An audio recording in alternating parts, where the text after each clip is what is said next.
જો મિત્રો આ આપણે આવી ગયા છે અલંગ. અહીંયા બધી શીપ આવે છે તૂટવા માટે. દેશ વિદેશની બધી શીપો અહીંયા જ આવે છે તૂટવા હાટું. 2-3 મહિના માટે રહે અને તૂટીને પછી જે બધો સામાન એમાંથી નીકળે એ બધું અહીંયા પ્લોટ પાડેલા હોય. એ પ્લોટમાં બધો વેચાવા મૂકે. એ જ આપણે અલંગના જે ફર્નિચર કહે ને એ બધું આપણે લઈએ આમાં. જો આ બધી શીપો તૂટવાનું કામ અત્યારે ચાલુ જ છે. આ પહેલી શીપ છે જે લગભગ 2 મહિના થયા. 2 મહિના થયા એનું કામ ચાલુ છે.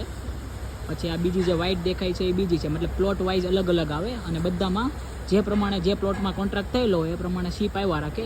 હજી આ તો કાંઈ નથી, પણ આનાથી તે 2-3 ગણી મોટી મોટી શીપો આવે છે અહીંયા તૂટવા માટે. હજી આવી જશે આ બીજું હવે નાનું આવે. બાયનથી તો 5-5 ગણી મોટી આવે. કેજી હોય ત્યારે બારી બધું કેટલો લાગે આને? ટાઈમ કેટલો લાગતો છે તૂટતા? 3 મહિના. 3 મહિના થી 3 મહિના